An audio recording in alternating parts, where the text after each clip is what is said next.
As I sat with my relatives in their small village home, surrounded by the familiar sounds and smells of Campo, they began to tell me about my grandfather's first journey away from his hometown. It was a story that would become etched in my memory forever. According to them, my grandfather had always been fascinated by the world beyond Campo. As a young man, he would spend hours gazing out at the distant mountains, wondering what lay beyond the horizon. One day, with no plan and barely any money, he decided to take the leap and set off on his own. It was a dirt road that stretched out before him, wending its way through the countryside like a snake. He had never traveled so far on foot before, but something within him compelled him to keep moving forward.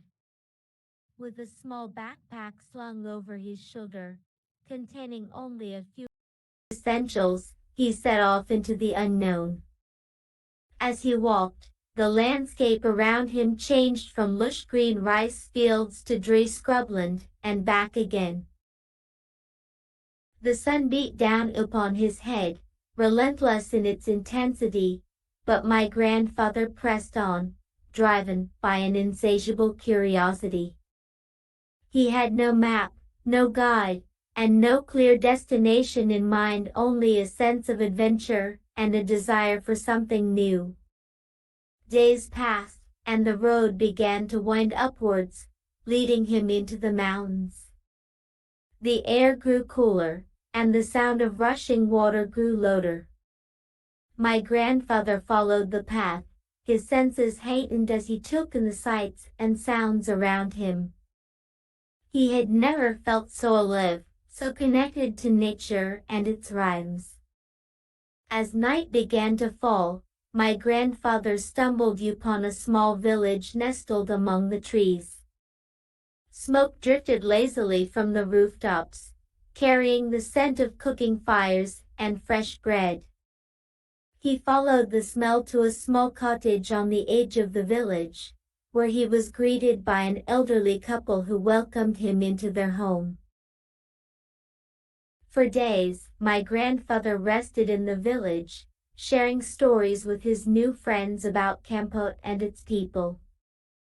They shared stories of their own, telling him about the ancient traditions that had been passed down through generations, and the struggles they faced living in a small community far from the capital city. As he prepared to leave, the elderly couple pressed a small pouch of rice into his hand, their eyes twinkling with kindness.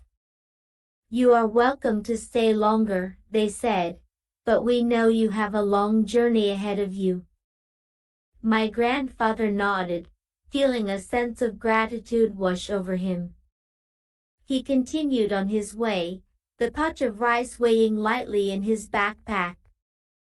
The villagers had given him more than just food, they had shown him hospitality and generosity that he would never forget. As he walked, he thought about the countless times he had seen poverty and struggle in Campo, but also the same warmth and kindness that the elderly couple had shown him.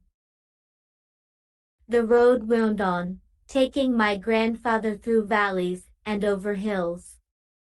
He met more villagers along the way, each one offering a smile or a word of encouragement.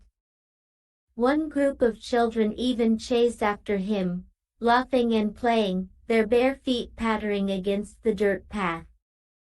As the sun began to set, casting a golden glow across the landscape, my grandfather came upon a small clearing. In the center of the clearing stood an old man, his face lined with age and experience. The old man's eyes seemed to bore into my grandfather's very soul, as if he could see the deepest secrets hidden within him. The old man beckoned my grandfather closer, offering him a seat on a nearby rock. As they sat together in silence, my grandfather felt a sense of peace wash over him.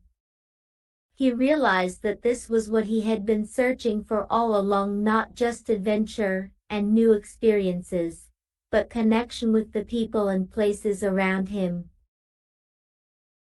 The old man spoke to him in a loud, rumbling voice, sharing stories of his own life and struggles. My grandfather listened intently, feeling a sense of kinship with this stranger. As they talked, the old man reached into his pocket and pulled out a small, intricately carved wooden box. "This was given to me by my father," he said, opening the box to reveal a beautiful silver necklace inside. "I want you to have it." My grandfather was taken aback by the gift, feeling a sense of gratitude and wonder. The old man smiled, his eyes twinkling with kindness. "You are not just a traveler," he said. "You are a son of this land, and all that is good about it." As my grandfather continued on his journey, he carried the wooden box with him like a treasured jewel. The necklace became a symbol of the warmth and generosity he had experienced from the people he had met along the way. Years later, when my grandfather would sit in the village square, sharing stories of his adventures with others, it was this necklace that he wore around his neck. It reminded him of the kindness of strangers, and the power of connection to bring people together. And so, as I sat there surrounded by my relatives, listening to their tales of my grandfather's journey, I felt a deep sense of pride and gratitude for the lessons he had learned along the way. His stories were not just about far-off lands and exotic cultures, they were about the human experience, and the connections that bind us all together. The wooden box, now worn smooth by time and handling, sat on my grandfather's lap as we spoke. I reached out to touch it, feeling a sense of connection to the people and places he had encountered on his journey. It was a reminder that even in times of struggle and hardship, there is always room for kindness, generosity, and love. As the evening wore on, and the stories came to an end, I felt a sense of peace wash over me. My grandfather's tales had transported me back to a different time and place, one where people still lived with simplicity and heart. It was a reminder that even in this modern age, there is still room for humanity, connection, and love. And so, as I looked around at my relatives, I felt grateful for the stories they had shared with me. They were not just tales of adventure and travel, they were reminders of the importance of connection, kindness, and generosity.